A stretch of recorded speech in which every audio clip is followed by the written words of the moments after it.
Hello everybody, this is DeanoGTO, and today we're looking at the T20 Tier 7 American Medium Tank. So this video here is going to be primarily focused on the actual gameplay that you're going to typically be using in this vehicle. So the T20 is actually a vehicle I enjoy quite a lot because it's fast. It feels about as quick acceleration wise as the VK3002D. If not just a tiny bit slower. That's like it's really not much of a difference, not that noticeable at all. Armor wise, doesn't come close to the 3002D. It's like night and day between these two vehicles. 3002D destroys this thing in terms of raw armor. In terms of firepower, though, it's an interesting circumstance because 3002D gets 145 pen, whereas this thing gets 160.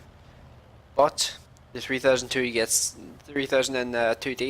gets 700 pretty much more DPM, which is a gigantic advantage. It's like an extra 3 shots a minute minimum, like 3.5 shots a minute, 3.5 shots a minute more per.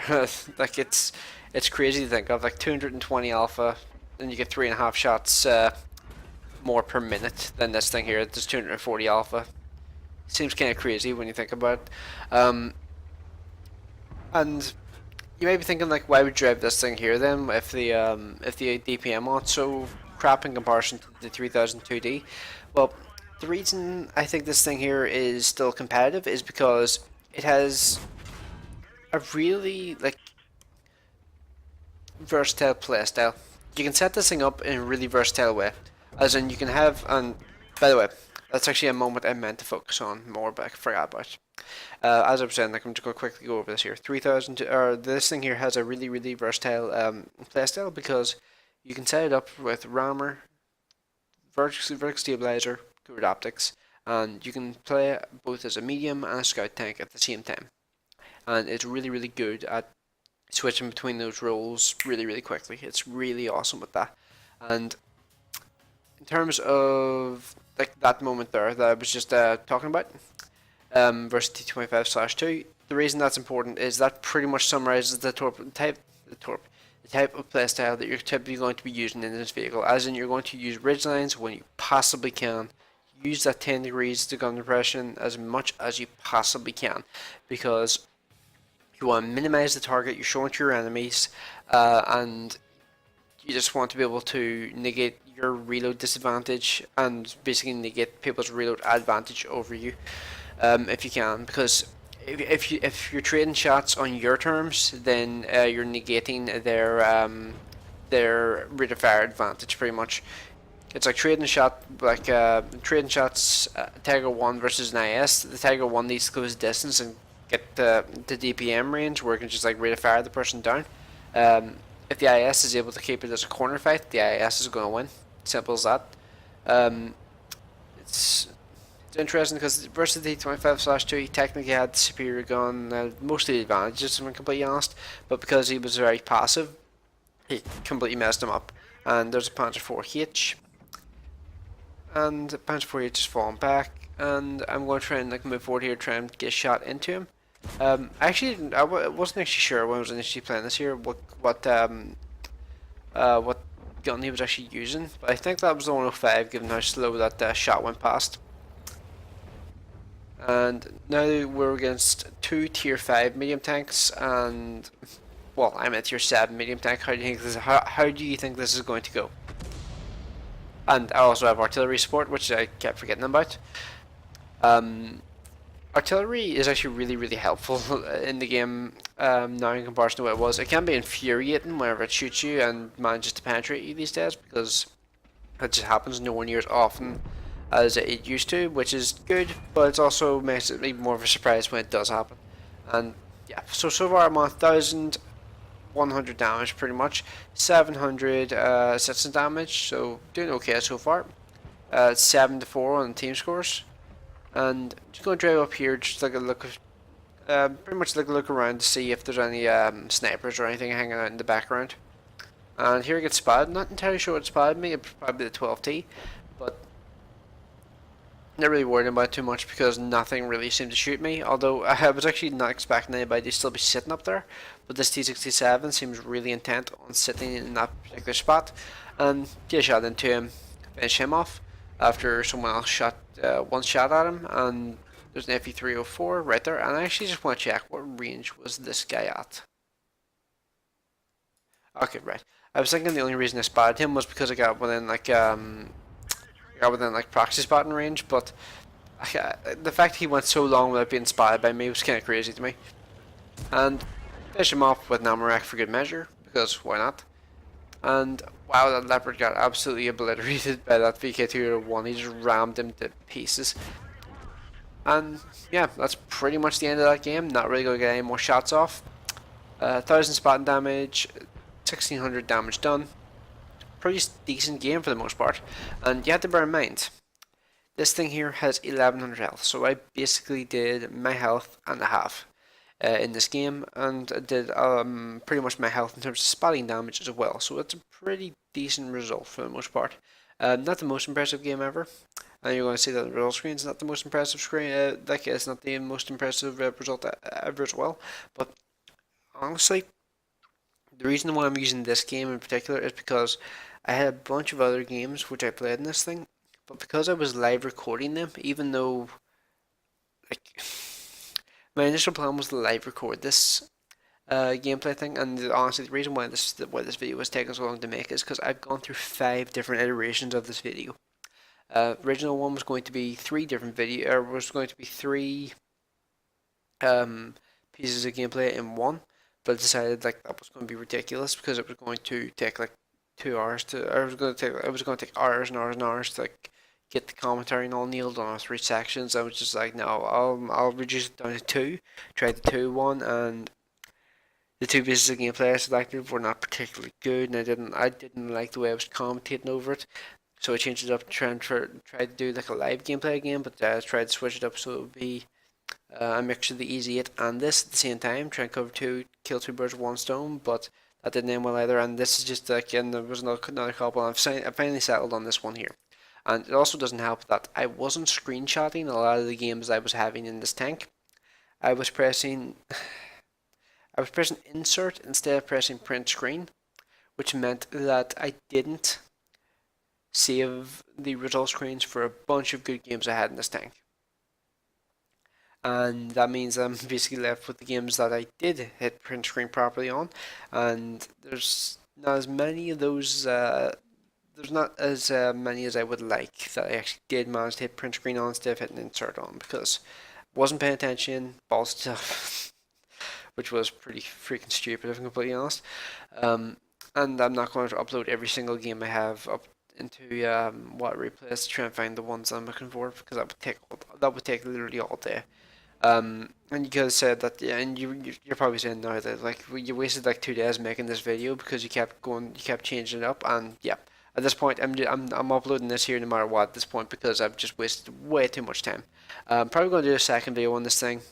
Hopefully with a slightly better game, but I felt like this was a good representation of the way this thing plays, because you saw that I was able to push forward, take advantage of an opening in the enemy line.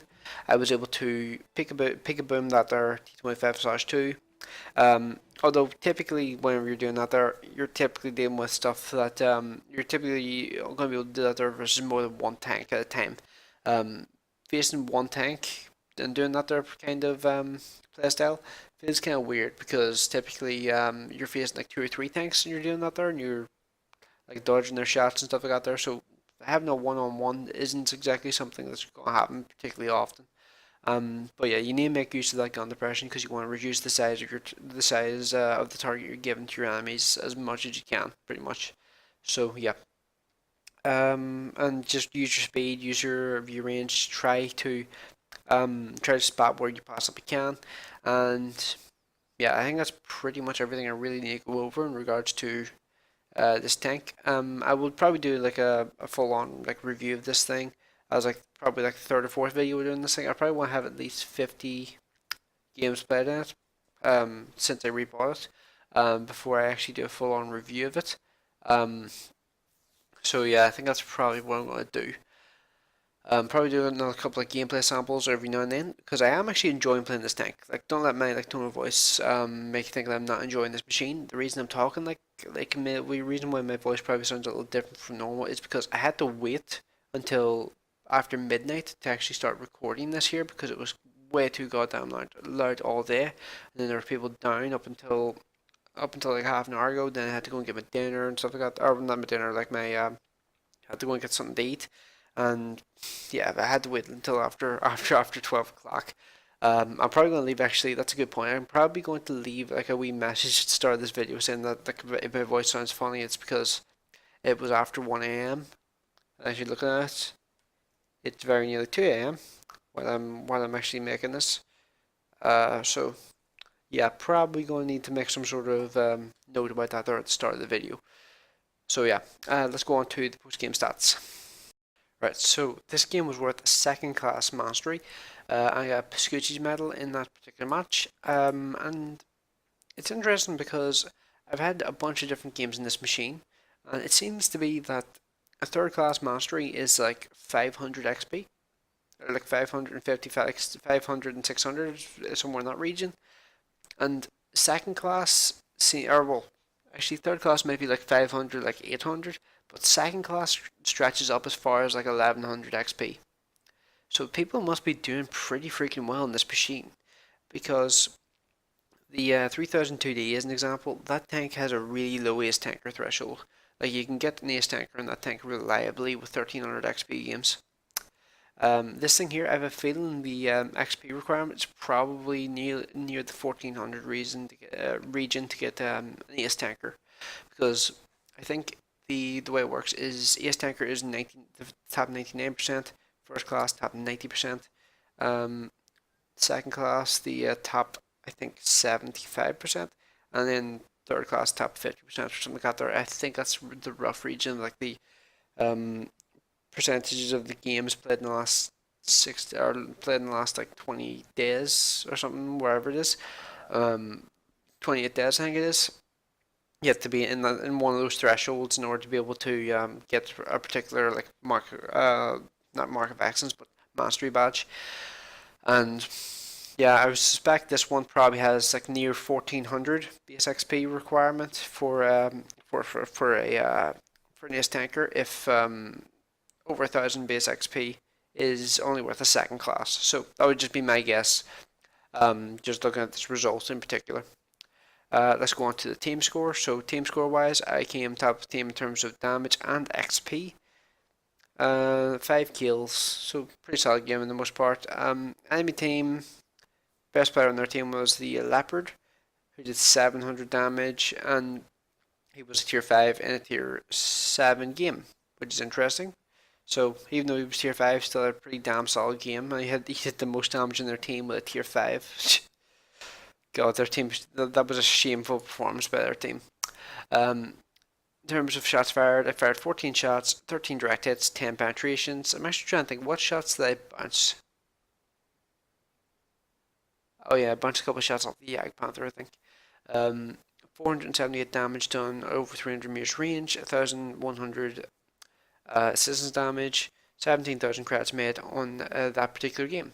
So one thing that is nice about these types of vehicles is that they are able to make pretty consistent amount of credits because, well, your tier 7, the repair costs are still relatively cheap, and well, if you enjoy a tank, you may as well play it, and especially considering it'll not like cost you money to play it pretty much.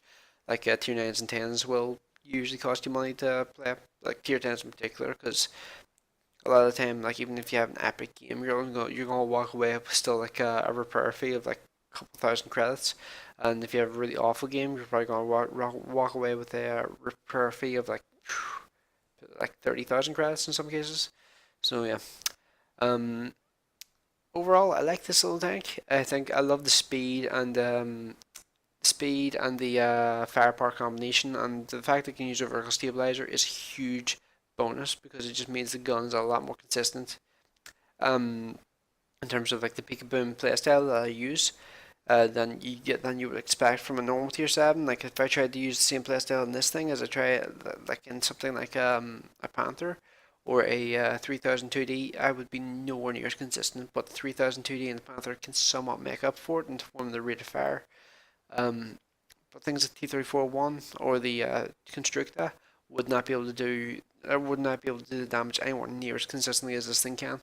So it's a pretty nice bonus this thing has. They can use a vertical stabilizer, and then yeah, um, try to take advantage of the advantages of the tank, as in the view range, vertical stabilizer, and the just general firepower of the gun. They like the higher penetration than the average. So yeah, I think that's pretty much everything I really need to go over. Just can't really think of anything else. Probably going to be another couple of videos coming up. This one just took so long to make. Not this particular video. This video itself only took about 15 minutes to record. But me screwing around for so long trying to decide what I actually wanted to do for this video, I'm not going to do that anymore. I'm just going to decide on like an idea and then I'm going to stick with it. That's going to be my general plan from now on. So yeah. Um, Sorry about this taking so long, but yeah. Let me know your opinions on T20 in the comment section below. And thanks for watching. I will see you in the next one.